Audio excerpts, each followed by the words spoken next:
Great. G'day everybody. If you haven't already figured out I'm from Australia, and we don't actually greet people with g'day, we just say hello like normal people.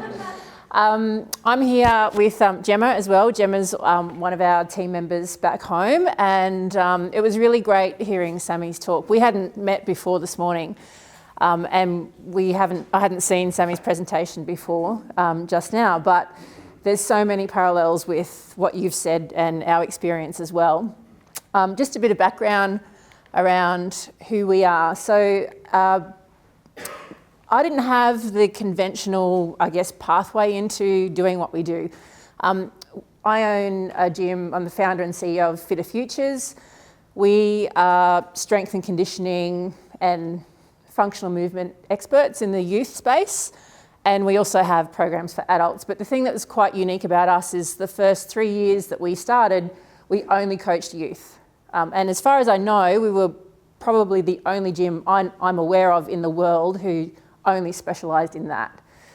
Stephen and I met each other through Brand X. So when I made the decision to start Fitter Futures, wanted to sort of position ourselves to be, at the forefront of doing what's best for kids and teenagers. And Brand X had a lot to offer in that space.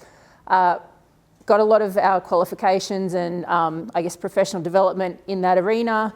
That's where we met. Stephen and I, both our gyms were Brand X training centres and later became Brand X labs. So a Brand X lab is a fairly prestigious thing to have in the world of youth functional movement. There's now 4 Brand X labs in the world. So there's us, there's FSM Bray in Ireland, there's one in Nashville in the USA, and the most recent one was added a few years ago in Stockholm. And so my background, don't hold it against me, I was actually a corporate lawyer before I did any of this. I was lucky to have a childhood where I played lots of different sports, and at the time probably didn't appreciate just how valuable that would be for my, my future. We talk a lot about multi-sport athletes and the longevity that you have. Even to this day, I'm still, one of the things I'm really grateful for is, I'm still picking up new sports now. I'm 48, 49 next year, not quite 50 yet. But learning how to surf and took up rowing 2 years ago and have tried lots of different things. But I think it's, for us, the big picture with working with youth is to be able to set them up to be able to do that, right? So for us, our whole why is to help people live their best life, whether you're talking about someone who is 10 or 13 or 30 or 50 or 70. Our oldest member is in his 80s that trains with us. We've actually had 3 generations at some stages of members in our gym where we've had like the grandparent who is doing some training with us, their daughter who's also got kids of her own who are in our teens program. So that's pretty special. What I wanted to share with you today is, what have we kind of noticed over the last few years of working with kids and teens, the trends that we've seen. But I'd like to get an idea, first of all, in the room. How many of you, can you just raise your hands if you are a coach of kids, teens? Yep. All right. Anyone here working in the school system? Like as teachers, great. Parents, anyone here a parent in the room as well? Great. Who's working with kids who are under the age of, say, 13? Great. And over the age of 13? Awesome. Okay. Anyone coming tomorrow to the workshops? Where are the hands in the air? There is 20 people coming. That is good. Well, some of the stuff I'm going through today, we're actually going to do some practical stuff tomorrow with the workshops as well. But what I wanted to cover today is, first of all, addressing some things I think which are more about culture and environment, things that you can, influence, some things you can't, but just being aware of what are the factors that are causing some of the issues that we're seeing with kids that we're coaching. And then from the technical side, leaning on some of the stuff that Sammy was talking about, looking at how we approach long-term athletic development with kids and teens. Just to give you an idea of the spread of athletes and kids that we work with, We have kids as young as 4 and 5 in our program. So we've got a juniors program. These are kids who are like just starting school in their first few years of primary school. We have tweens, which is sort of that 8 to 12 age group that we work with as well. And then we have our teens program, which is actually our largest membership group.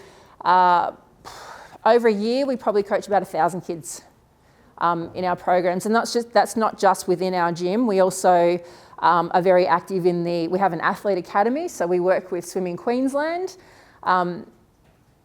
Anyone here follow the sport of swimming much at all? No? A little bit? So Australia is really strong in the sport of swimming. Queensland is the strongest state within Australia in the sport of swimming. In fact, I think the last Olympics, if Queensland as a state was a nation in its own right, we would have ranked like 3rd on the medal tally.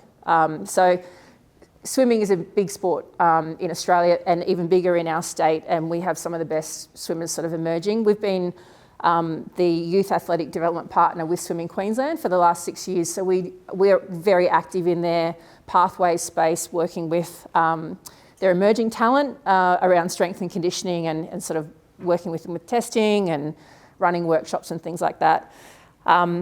Water polo Queensland is another sport we work with. Triathlon Australia is another sport we work with, and recently rowing Queensland as well. So we've got, I guess, the full spectrum of kids and teens that we work with. Some who have aspirations to be professional athletes, and we essentially are their strength and conditioning coach. And they're working with us in the Athlete Academy, right through to the other end of the spectrum with kids who, like Stephen said earlier, don't like sport or sports are not a good fit for them. Kids who have dropped out of sport, kids who are struggling with self-confidence, self-image, kids who are neurodivergent. We have all these different types of kids and teens in our programs, and I think that's one of the most rewarding parts of our job is that, no two kids are the same. And you've got to be able to adapt your coaching style to the athlete that you're working with. So I feel like we've kind of been exposed to the full spectrum, and so I'm hoping that we can share some of those lessons that we've learned with you today, and that you might be able to take a few things away with you today. So I guess we've been at this for 12 years now, since we sort of started Fitter Futures, and it's been really quite shocking, the decline in capability that we're seeing with kids and teens coming into our program. Physical literacy is definitely on the decline, and I think there's, again, lots of reasons why that's happening. Big gaps in gross motor skills and general sports skills, stuff that we took for granted growing up, just doesn't happen naturally, organically, like it used to. And as a result of that, we're seeing, things that were just a given when we were going through being able to run, hop, skip, jump rope, hang from a bar. There's so many kids now that really struggle to do that. Difficulty with coordination of arms and legs, and this can also come back to that being very sports specific from an early age. So one of the things when we're testing these swimmers, we're working with swimmers who are actually at the top of their field, even they're winning medals at national level, which is tough to do, especially in the sport of swimming. But testing their coordination on land, and they cannot get opposite arm and leg working together, like some really basic stuff. But they've also been specialised as a swimmer from the age of 10 or 11. Now that's a problem, right? Because they're not going to swim their entire life. At some point, they will stop swimming. But anyway, we've got some difficulty with coordination. The postural issues we're seeing, so just, really poor posture, that's that device posture that you see with, because we're spending so much more time on devices. This increasing pressure of early sport specialisation, so I feel like we've almost got two extremes going on. We've got, a generation of kids who aren't moving enough, and then we've got another generation of kids who have got all this early sport specialisation pressure that's coming, and that's creating its own issues. Higher rates of overuse injuries, so quite shockingly we are seeing athletes who are 14, 15 with stress fractures in their spine. who are playing sports like cricket and swimming and basketball and actually even younger. I think Sammy's 12, 13. They should not be happening. Like, why are these kids getting such serious injuries at such a young age? More kids with mental health issues. I know that was a big thing. Australia, we had quite a heavy lockdown in different states. That's, I think, had a knock-on effect as well, but there's also other factors. Social media, we all know, the challenges that we've got, that our sort of kids and teens are facing. And concentration spans have shortened. We've even been sort of discussing in our gym, even in our adult population, we find that we're actually changing the way we coach and structure sessions because just people's concentration span is getting shorter. So there's all these sort of things that are changing, that have changed over the years. And I think, some really sad statistics. I'm sure that these are pretty similar here as they are in Australia, but only 2 out of 3 kids or 2 out of 3 kids or 9 out of 10 teens are not getting the recommended, not meeting the guidelines for physical activity, for moderate to vigorous daily activity. That's a lot. I was talking to someone who's involved in our government level recently about the reality, I guess, of how much activity are our kids exposed to in schools. And if you think that the recommended guideline is 1 hour of moderate to vigorous activity per day, now the average amount of activity that fits into that category within a school environment is 23 minutes a week. And most of our kids' awake time is at school. That's shocking, and what's the sort of flow-on effect of that around, the crisis we have around childhood obesity? This sort of, the physical, emotional well-being of kids as well. So it's a pretty terrible statistic.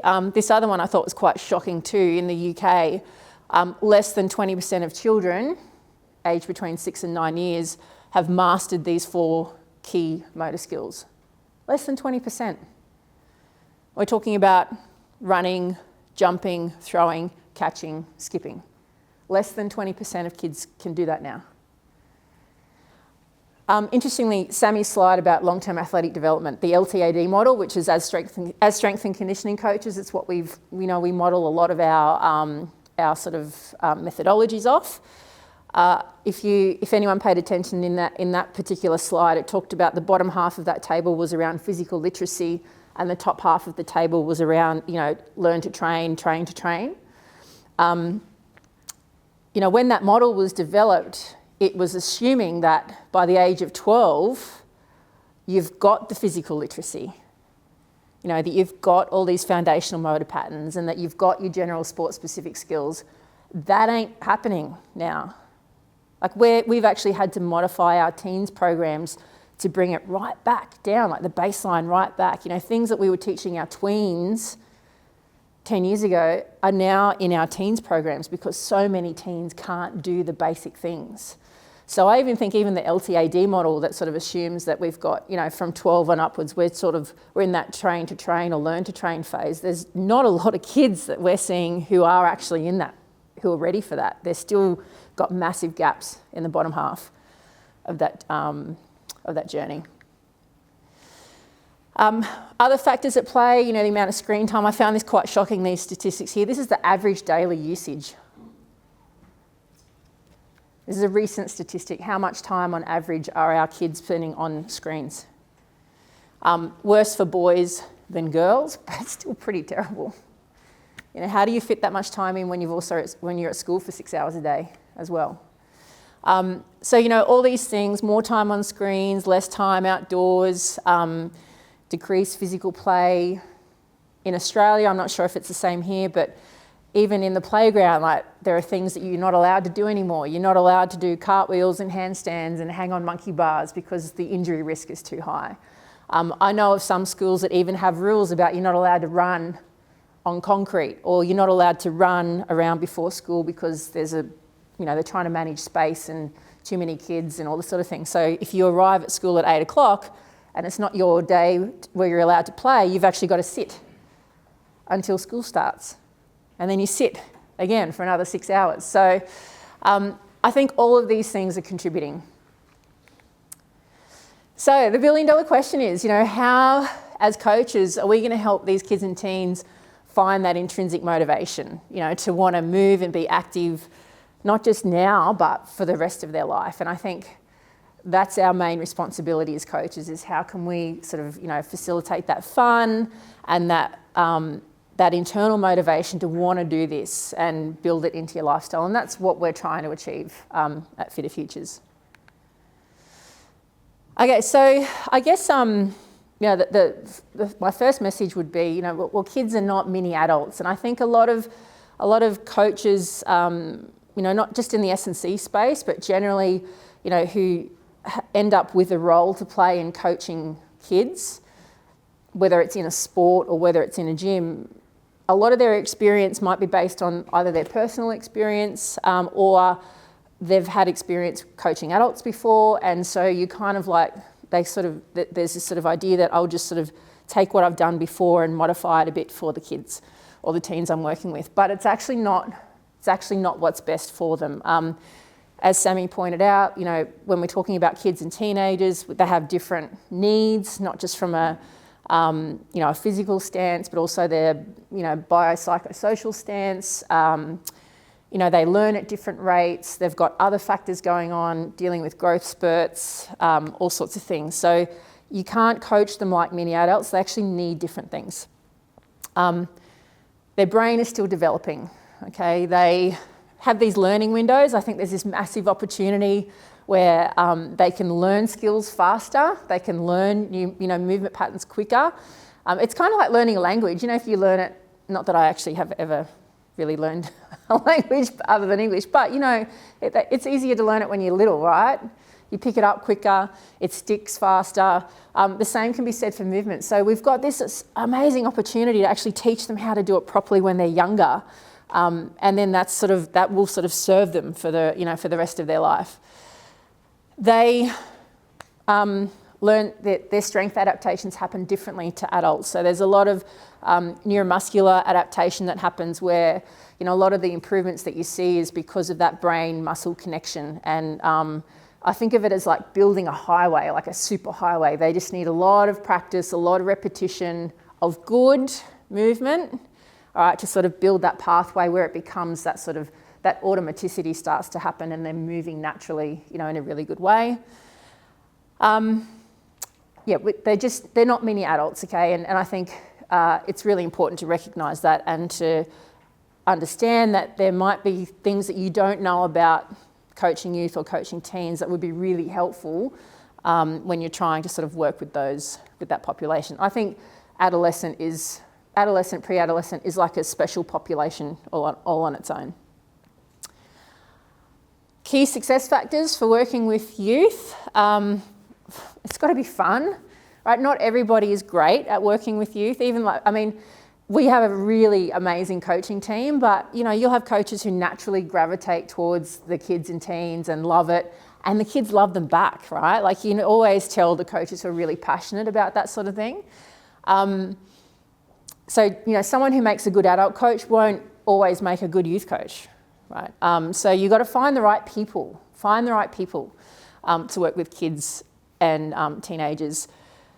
I think one of the reasons we've been so successful is because this culture of inclusiveness that we have. So I mentioned the diversity in the kids that we work with. I feel like has been one of our key success factors. So, how many times do you hear the story of kids who stop playing sport because of feeling like they're excluded or feeling like, they're not the best person in the team and they cop a bit of heat from that, or really hate PE because they're always the last one to get picked in teams, right? Like we just do not have a culture of that at all, okay? So we make sure that we meet every athlete where they're at, so that they're challenged at the right level, they can feel success, right? Because success is what breeds motivation. Like they've got to feel successful, right? So you've got to find things that athlete can do, or that's not necessarily easy, but will challenge them and, sometimes it takes a while, right? Sometimes you'll meet kids who are afraid to try something new because they're afraid of failure. You know, I don't want to do that because I don't think I can. Right? So it can take a bit of time, but you've got to be able to meet them where they're at. Some kids love to be competitive. Some kids don't. That's why some kids drop out of sport. They don't like, it gets too serious too fast for some kids. But you know, some kids are really motivated by trying to beat something. So we don't make it about beating the other kids. It's like, you know, let's see if you can, you know, jump further this time or run quicker this time, right? So you make it more about, you know, working internally, looking at your intrinsic motivation rather than just trying to, it's not about, we always say, it's not about being the best or the fastest or the strongest. It's just about being your best on any given day. The environment's important, so you know, thinking about the space you're working in. So for our gym, for example, we were really conscious even down to the way we fitted it out and the colours that we used. And you know, we've got that unique challenge of having a 5-year-old, a 15-year-old, a 50-year-old all coming into our gym. We wanted it to feel like it was, everybody felt like it was their space. It wasn't too childish, it wasn't too adult. But you know, you need to be thinking about these things too if you're bringing kids into your environment. You know, does it feel welcoming for that group of people? Having programs that are appropriate for the age groups that you're working with and the capability levels. Having some knowledge within your team about how working with youth is different to working with adults. And yeah, fun. It's got to be fun, but fun looks different for different age groups and for different kids. Right? So you really getting to know your athletes is really important. Why movement matters. This is touching on stuff that Stephen spoke about earlier and Sammy too. Like, there's no doubt in my mind that there's a correlation between being physically capable and having competence, which leads to confidence. So capability, competence, and confidence, I think, all go hand in hand. So I love the physical stuff that we see, the physical transformations we see for kids, you know, being able to do things that they weren't able to do before or getting stronger and seeing how that translates for them, you know, in their sport or in their life. But the stuff that really excites me is what changes up here. And I'll give you a really good example. So there was this boy, his name was Marcus, and he was a little bit of a quirky kid, right? So he didn't really fit in at school. He looked a bit different to the other kids. He was not a sporty kid. I really hate branding kids as sporty or not sporty. Like, you know, when I hear parents talk about, oh, my kid, he's not a sporty kid, I think, oh, don't say that, you know, like, don't say that in front of your kids. And he would turn down party invitations that involved physical things, like going indoor climbing or, you know, anything where he thought, he was so self-conscious of the fact that he wasn't good at sport that he would rather not go to a friend's birthday party than go and feel embarrassed or inadequate or whatever. He started coming with us. He tried sports, wasn't really a good fit for him. Came into our program as a tween, trained with, you know, he was with us for a couple of years, always tried hard. And then he gets to the end of primary school. He's put his hand up to nominate for school captain. Didn't get it, but he got some other leadership role. Ran in his cross country, came 5th in his age group. And now he's saying yes to all those birthday party invitations. And he's tried gymnastics and he's picked up some other things. Now, that, I still get goosebumps when I think about it. That for me is why. That's our why. Like, why are we doing this? You know, Marcus is a great example of a kid who had very low confidence, low self-belief, didn't feel like he fit in, was saying no to things because of that fear of, you know, looking silly or not being able to do it. And then, you know, here he is putting his hand up to nominate for school captain. So I think that's pretty cool. So many other stories I can share of kids who've had that kind of transformation, and it's come through, you know, being in our programs, becoming more capable, realising that they can do things that they never thought were possible. And then that just completely changes their lens, which I think is really cool. So how do we approach long-term athletic development. So I'll get into a little bit more of the technical stuff. I think it was really good to hear from Sammy around working at that sort of the higher end of that journey, where you've got kids who are sort of, or teens who are coming into that sort of semi-professional area and beyond. We're kind of working at the sort of further down the line, I guess, in terms of the age and the sort of the level that kids are at when it comes to their athletic development. But if we think of it, in terms of this sort of pyramid. So I've got nutrition and recovery at the bottom, because that you can't out-train that. So if you don't have good nutrition and you're not on top of recovery, it doesn't matter how hard you train or how much you do, you're just not going to be able to progress. So let's just assume that's a given, and I think we've got to talk about that later on with nutrition. The base of our pyramid is around good movement patterns, learning these what I've called foundational movement building blocks, our gross motor skills, our general sports skills. That's sort of the base of our pyramid. And we need to spend time to make that as robust as possible so that we can move on to developing good strength, which translates into power and speed and all those other performance-related things. And then your sport-specific stuff is like the cherry on the top. The foundational movement building blocks, if you're coming to the workshop tomorrow, we're actually going to go through a lot of this sort of stuff. But if there are holes in the base of this pyramid, it's going to limit how big that how big that potential is going to be. So when we're working with athletes, we talk a lot about the base of this pyramid. If we don't sort of if there are holes in it, it's like Swiss cheese. It's going to be less stable. You won't be able to build it as big. And we talk about, like, for example, if you were building a house and the foundation, there's problems with the foundations, there's going to be problems later on, right? And that's the same way you can think about it, building an athlete in a similar way. So when we talk about what are the bricks, I guess, that make up the base of this pyramid,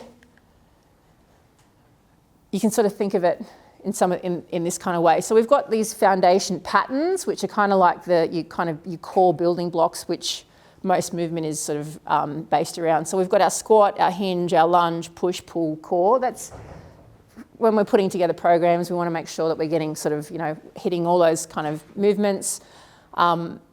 You've got your locomotion skills. So that's our running, hopping, jumping, skipping, crawling, rolling. And the reason I'm showing you this is because if you're working with kids, whether it's in a sport environment or elsewhere, these are the sorts of things that we want to be making sure we're touching on even in warm-ups. Like, you might think, well, why is jumping important if I'm working with swimmers? It's important. Everyone needs to know how to jump, right? And yes, there is actually, like, that sort of mechanic does happen in swimming too. We're diving off blocks, we're pushing off walls, right? So you might look at some of this stuff and go, I can't actually see why that's relevant to my sport. No, it's relevant because we're talking about human movement. Like, humans need to be able to do these things to be functional in how we move, right, and how we work. You've got your hand-eye coordination, so you're throwing, catching, kicking, hitting. And then you've also got to remember that life happens in 360 degrees. So that's when Sammy talked about, thinking about the direction that you're moving in as well. So, we want to be very conscious that we're not just sort of always sticking in one plane of movement. Forwards, backwards, sidewards, right? That's our lateral movement. Spinning, inversion, getting upside down. That's important for our vestibular system. Change in direction. Like, these are just the key ingredients, right, of being a well-rounded athlete. And no matter what sport you're coaching, you want to make sure that your athletes can do all of these things, even if you don't think that's relevant for your sport. Like, we're talking about kids and teens we're developing. If you're only developing parts of it, we're not serving them the way we need to. So we look at it as a bottom-up approach. Now, this pyramid here, was originally designed by John Watson. John is a high-performance strength and conditioning coach in Australia. He actually is originally from the UK, but super smart, experienced guy. We had a conversation. He's currently working with swimming in Queensland, a lot of Olympic athletes and triathletes as well. And I went and saw John because I said, look, the athletes we work with are probably 10 years of getting into your programs. What's the ideal athlete for you, and what can we be doing 10 years earlier to make sure that they're the best athlete they can be by the time that they get to you. And it was a really great conversation, because all the things he said, like, if only I could have an athlete who knew how to squat, knew how to do all the basics right, had good range of motion, had been exposed to that at a young age, I'd be able to then work on the 1%, the 2% to just elevate them to the next level. But the athletes who aren't there yet, who haven't worked on that foundation of the pyramid, he said sometimes we lose 2 years having to retrain movement patterns. And then we can start building up again. So he said if only all of the athletes who are coming through were exposed to this a lot sooner and learned how to do it properly from the start. He also gave some examples of athletes who've won medals at Olympic Games, multiple Olympic Games, who didn't have the exposure to good quality strength and conditioning at a young age, but they specialised very early as swimmers. And he said those guys spend 3 times as much time than any of my other athletes with prehab, with rehab. They've had the most shoulder injuries. They've paid a pretty heavy price for not having had that exposure earlier on. They had more time out of the water over their career because of the injuries they had, which could have been avoided if we'd built that pyramid right from the start. The base of that pyramid, we talked about mobility being your number one. Mobility is a really interesting one, working with teen athletes, because none of them really rate it. They don't really see, getting them to buy into the importance of making sure that they've got good mobility, good flexibility is tough. Our swimmers are actually very good at it now. I feel like swimming, especially in Australia, is probably a long way ahead of a lot of other sports. And even our teen swimmers are now quite disciplined around what they do before they train, before they compete. They realise it's something they need to work on every day. They know how to sort of mobilise and what muscles, especially for them, are at highest risk of sort of getting tight, which can lead to overuse injuries. But mobility is like the base of the pyramid, and you can think about it even as an adult. A lot of the issues that we have when we get sore hips, sore back, sore knees, sore shoulders, come down to mobility issues or being restricted in range of motion. So mobility is a lifelong pursuit, keeping good mobility. And we also try to help educate our athletes around what happens if you're not working on this. So,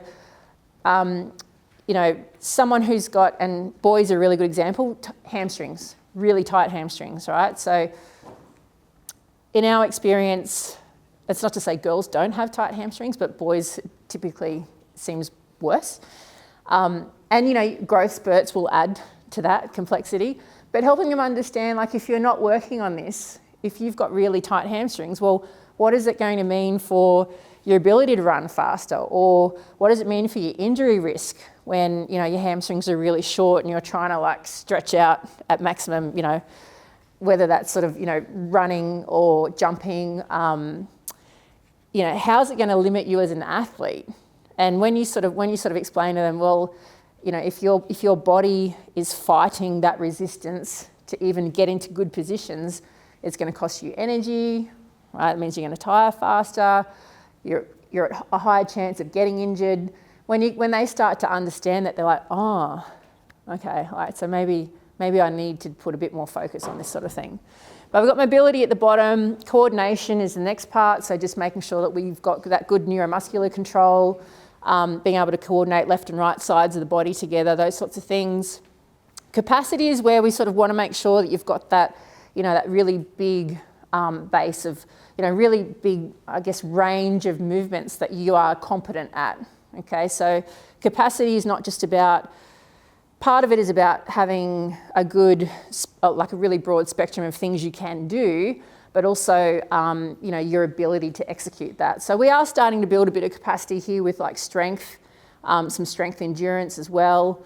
Because when we talk about capacity, for example, if you're squatting, it's no good if you're only good at doing it once. You've got to be able to repeat that and still maintain, good mechanics and good form. Then we can start building strength and start to sort of look at sort of exploring load with athletes. And then comes the power, and then comes the 1%ers. What I find really interesting is when parents come to us and they say, "Oh, can you help us? Can you help my son or my daughter? They're an elite athlete." I'm like, they're only like 14, they're not elite, but anyway. They need to get faster, they need to be able to, jump higher. And all the conversation is around that power, the top of that pyramid. They need to be faster, they need to be stronger, they need to be able to, hit the ball further, whatever. And it's like, and so can you design a program for them to do that? We've actually got to work at the bottom of the pyramid first. Okay, so that's, and that can be like, there's an education piece there, helping people understand that, just trying to do more sprints is not actually what's going to help you become a better athlete if we're a field sport athlete, right? If we're talking about trying to run faster, like let's actually have a look at your mechanics. Let's have a look at what your strength is like. Let's work on these things first, and then the rest will fall into place. And the same with the kids in the gym. Fortunately, it doesn't happen too much in our gym because we watch them like a hawk. But in other environments, their measure of success is how heavy is the bar, how much weight do I have on, how does that compare to the person next to me? I think I can go heavier. It's like, no, we're going to stay at this level or at this load because we've got to work on this part of your movement pattern, right? And then once you can show me that you can do that consistently and do it well, then we might add a little bit. But just because you can doesn't mean you should. And I use that phrase all the time. Just because you can doesn't mean you should. Right? But it feels light. Right? I know it's light. But the reason we've got to work with this is because we've got to get this part right first. And if you can get that part right first, and we can build on that, then one day you'll be able to lift five times what that weight is. But we're not there yet. We just got to get this part right. So that's to say about getting the fundamentals right. Coming back to Sammy's message, we want to prioritise having good mobility, right, and good flexibility. And actually trying to get our kids in a bit of self-discipline around that, because it is one of those things that, doing it once a week for 30 minutes isn't going to get you the result that you need. It's sort of that little bit every day. Helping them understand the importance of it, but also teaching them the techniques as well to help them improve those mobility and flexibility restrictions. Focusing on movement quality first, all right? So we are sticklers in our environment around making sure that we've got kids moving well before we're loading. The thing about working with kids and teens is that it can change day to day. You have one kid who comes in and they're moving really well today, and then they come in tomorrow and it's like, whoa, okay, let's just pull it right back because, their coordination's off, their head's not in the game. It changes on a day. Just because you could do it last week doesn't mean you can do it this week. We've got to, it's what's showing up on that given day and being able to adjust. Focus on the foundational movement patterns. So master these first. So that was the squat, hinge, pull, push, in our core sort of and rotational work. An example of this, so we were working with a rowing squad with a local high school. The girls who were in that squad aged between sort of 13 and 17, but none of them have had much gym experience at all. And so they were coming to us for strength and conditioning twice a week as part of their rowing program. The first session, we got no idea how these girls move. None of them knew how to hinge, right? None of them knew how to keep their back straight when they bent over, right? Which is a fundamental thing in rowing. Any rowers in the room? Anyone who rows? Yep, okay. So we're okay, we just got to, our first goal is to teach them how to hinge and how to squat properly, right? Lots of body weight movements to start with, gradually loaded. We ended up working with them over 2 terms, so we had about 16 weeks with them in the end. And by the end of the cycle, They all knew how to hinge. They were all squatting well. They'd improved their upper body strength. They had progressed to sort of, some light barbell work. They were enjoying it. The compliance was great. They were turning up every week, which, in a girls' school environment is not an easy thing to achieve. And they all felt better. They all knew that they'd improved, that they progressed, right? The rowing coach, who hadn't been to any of these sessions other than the first session, at the end of the 16 weeks, his feedback was, I don't feel like they got enough out of it. I'm like, okay, well, what's your measure of success?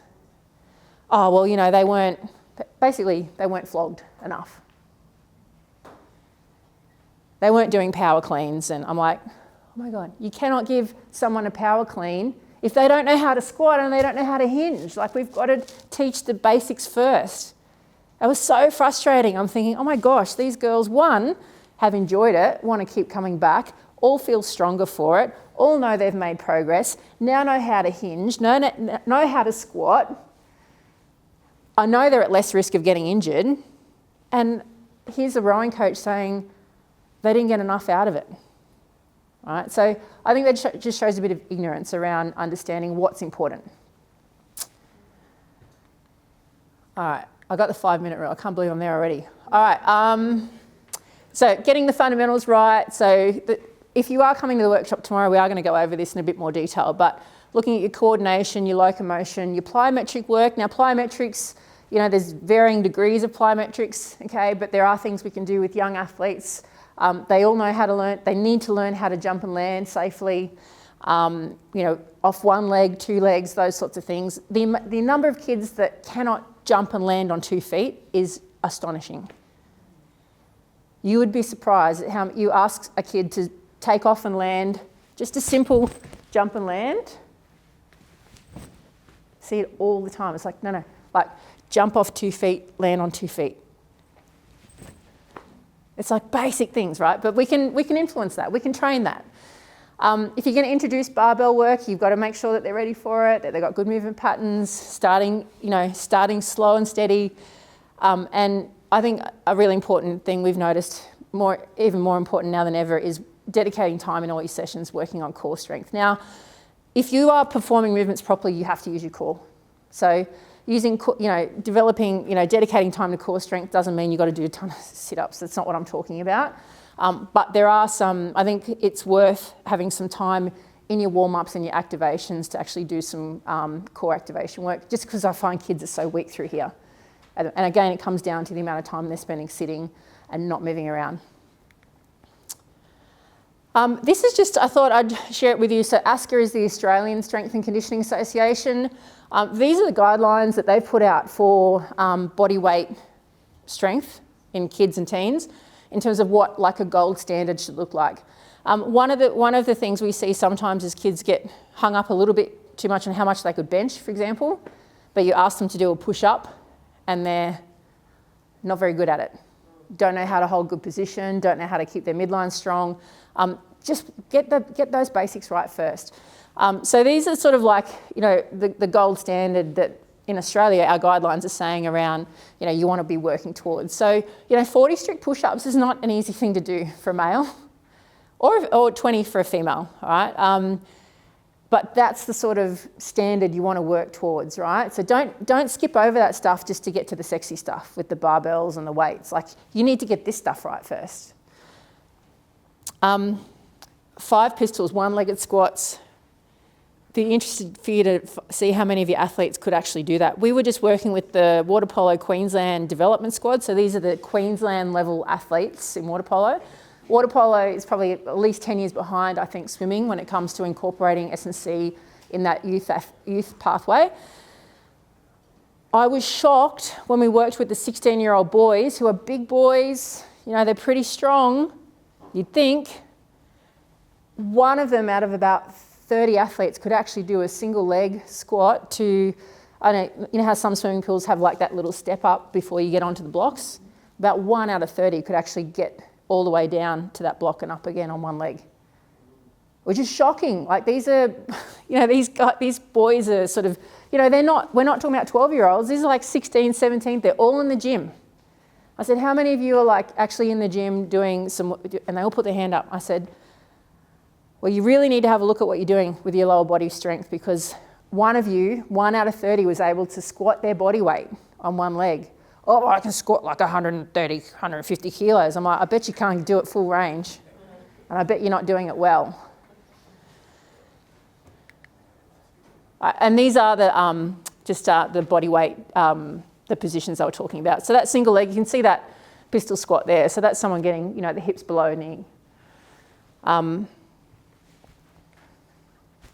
terms of what good looks like, culture is probably number one thing. So one of the things I find most disappointing to hear is when you hear about a kid who's dropped out of sport because the weight with the coach.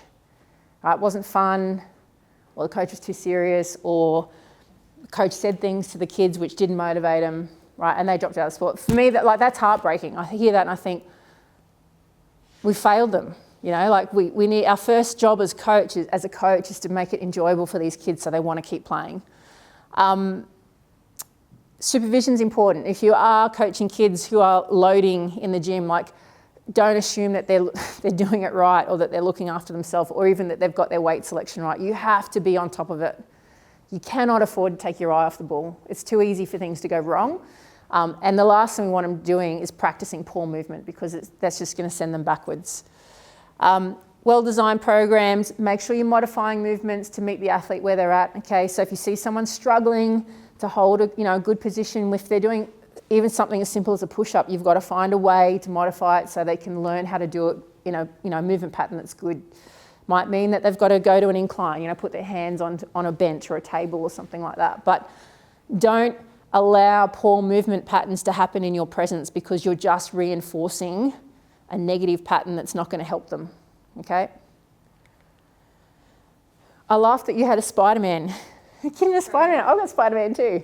That was a line out of Spider. Does anyone remember that line? With great power comes great responsibility. That's how I feel about us as coaches. All right, so we're in this really amazing position to be able to have this lifelong impact on these kids that we're working with. I've coached a lot of netball in my time, and when I've got 2 girls, one's 17, one's turning 16, and I coach them in their sort of foundational years of playing netball, and they're still playing, their friends are still playing. I think that's how awesome is that? You don't want kids to drop out of sport because of the way you coached it. So we've got the power and the opportunity to make this lifelong impression. I feel we've got a responsibility to do what's right for them, and you don't know what you don't know. So, go and find those opportunities to seek out experts or courses where you can educate yourself around how to be better at what you're doing. And never forget, we're playing the long game, right? So one example of that I'll share, a swim club, very successful swim club in Queensland, where people will move around the country to be part of it. Had swimmers who had stress fractures in their spine, who had been diagnosed, but still wanted them to race in the club relays because they wanted to win the relays. I'm like, oh my God. Can you believe that? Why aren't we thinking about what's best for the athlete? We've got to play the long game here, right? So just don't forget that, all right? What they're doing is winning that grand final or playing that match as a 14 or 15-year-old is not going to determine their long-term success. We've got to remember we're playing the long game. Do what's best for the athlete. That'll keep him in the game for longer, and hopefully get to 48 or older and still be engaged in sport or just physical activity generally. That's all I have. Thanks for having me.